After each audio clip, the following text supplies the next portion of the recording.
extremely uncomfortable. Extremely. And in fact, I'm embarrassed Yes. about the way the president has gone about making his appointments, because the imbalance. Okay, so he's met the constitutional requirement of one per state. Fair enough. But the imbalance in the appointments, especially quote and unquote juicy appointments, for example, almost all the financial structure is run by Yoruba people. Yes. My own people, But I think it is right, because it's setting a bad precedence. Okay, so the Yorubas might be thinking that, oh, it's their turn now. So what happens when it is any other person's turn? Is this how we are going to run this country? You have the minister, one second please. The minister of finance is Yoruba, customs, CBN, name it, just full of our own people. The irony again, which I'd also like you to touch on very quickly, is that even amongst the Yoruba people now, everybody says that it's a Lagos show. Are you comfortable with that position? Well, you see, I think that it's early days yet. This president has come in, and you can see that the people he's selected and he's electing are people that he's used to. Wale Edun, Dele Alake, all of them, all these Yoruba people that you mentioned were people in his cabinet in 1999.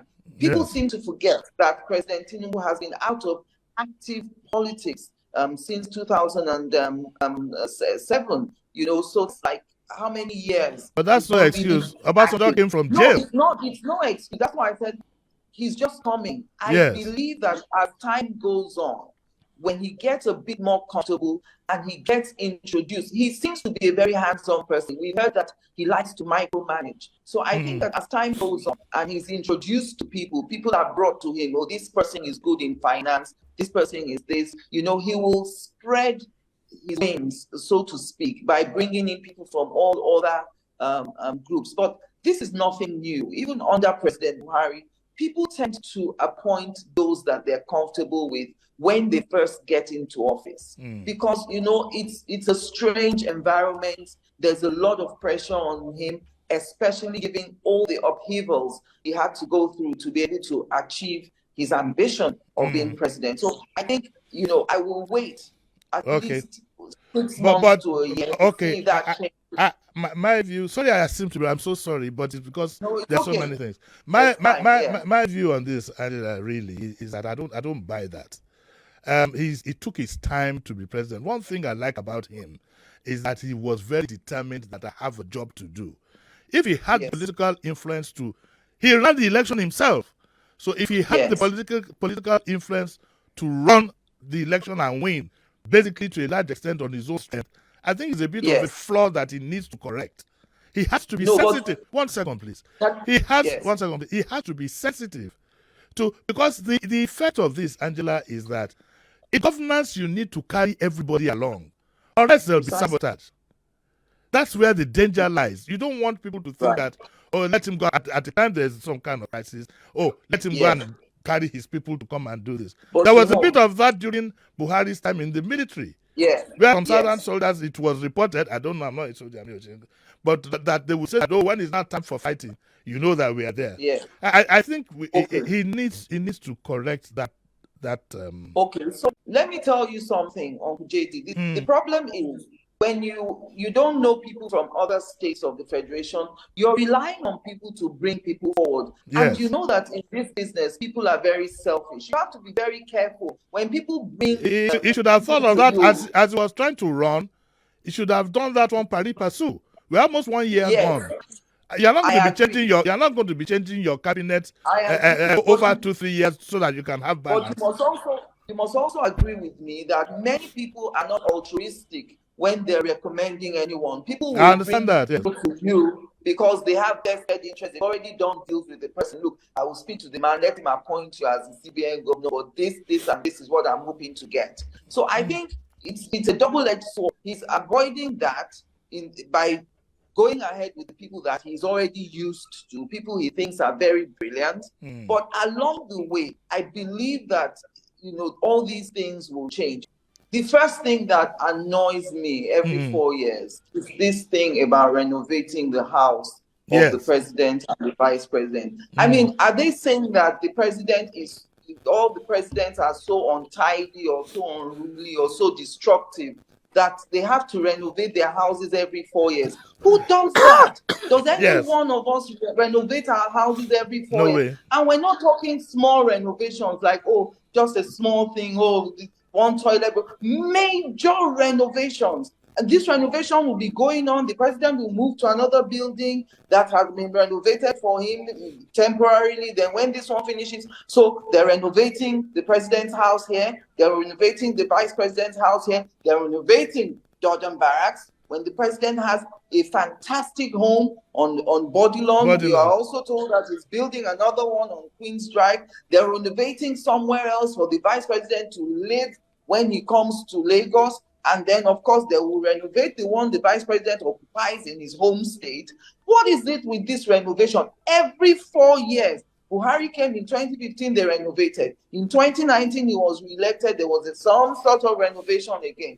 Who are these animals living in the houses that are destroying the houses and making the thing need renovation all the time? Then you leave that renovation aside.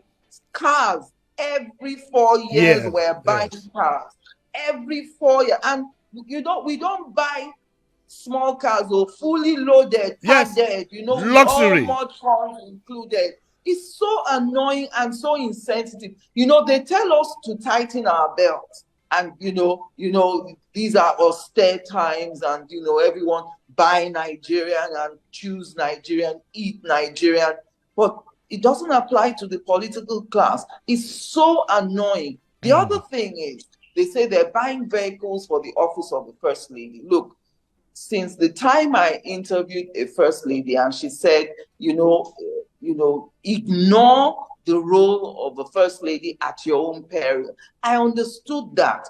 Then let us copy the United States and put the office of the First Lady in the Constitution. Otherwise, it looks odd and awkward and annoying that you're spending 1.5 billion for an office that doesn't really exist on paper. It exists, somewhere, but not on paper. So let us then, the party is in control of the Senate and the House. They might as well include it in the Constitution. So like Michelle Obama did when you have the office, then they can appropriate money, really appropriate money to you. Otherwise, it looks odd. The cars that were there before, is there anything wrong with the cars that President Buhari was using? And then is it our fault that the roads are bad? The irony of it all, if it wasn't so ridiculous, it would actually be funny that they're complaining about the roads, and that's why they're changing their cars every 4 years. So what do? We, the ordinary Nigerians, we have to use those roads.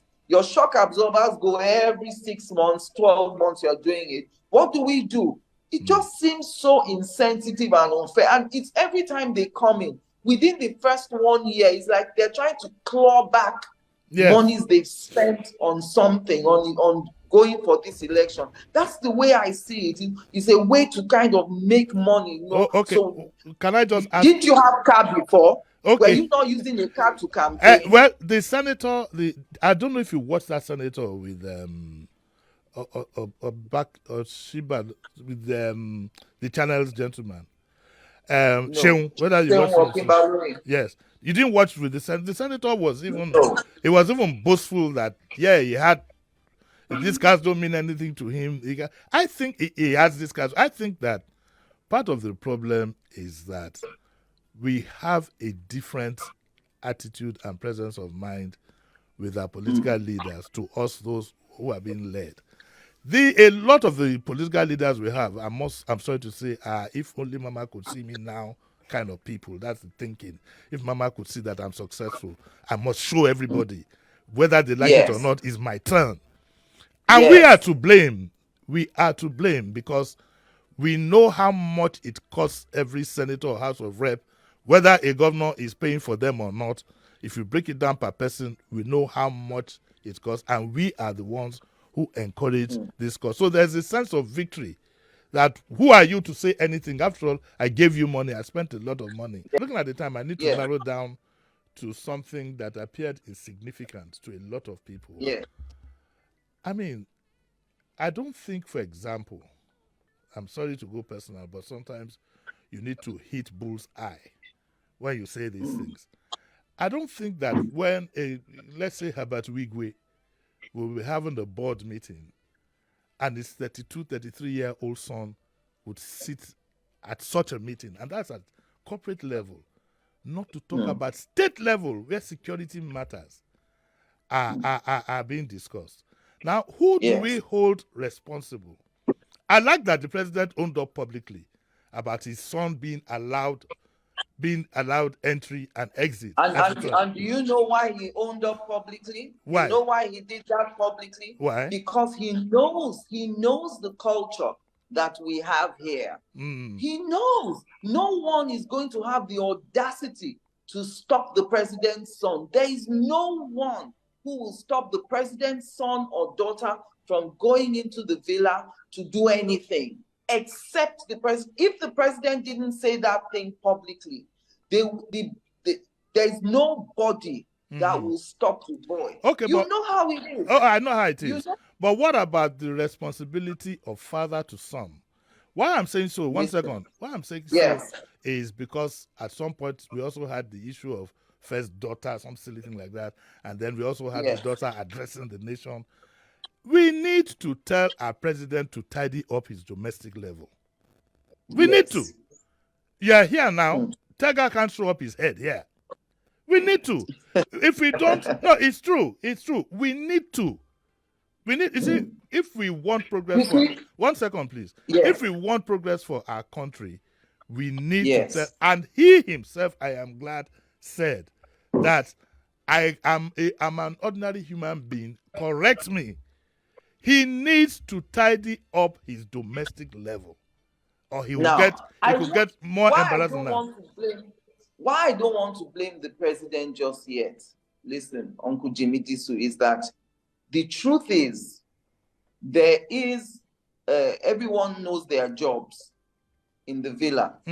Everyone knows their jobs. Why do you think they feel the need to turn a blind eye when the president's son turns up? Because people are not willing to do their jobs. They are afraid. Is it me that will tell the first son not to enter the villa?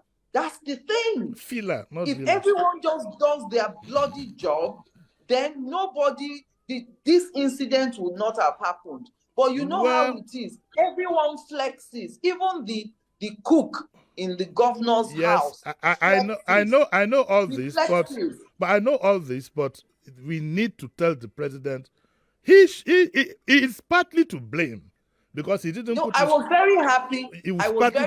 He didn't put his son under control. I was very happy he said what he said at council meeting. And my sister-in-law was arguing with me and said, no one will stop him. I said, now they will stop him because now the president has said it publicly. It's like he's thrown shade at his own son. So all that swag the boy is bringing to the villa is gone. Now the people will tell you that, Shebi, you heard Baba, when Baba said that it's unacceptable for you to go, you can't enter. That's the only way that boy could have been stopped. I would rather lay a premium on. I can talk to my children. No, but Uncle Jimi, 1 second. Now. Uncle Jimi, that boy is not a kid. That is, I gave you. Boy. Okay, Tega is not a small boy. I've known him. Listen now. That is why you hit bullseye there. That he needs to pay attention to this because the environments are not just incoming. For example, we need to have a report about who authorized the presidential jet to be taken to Kano by that boy to go and play polo. For a polo match, yes. For a polo, we need to find out because the implications are far and wide.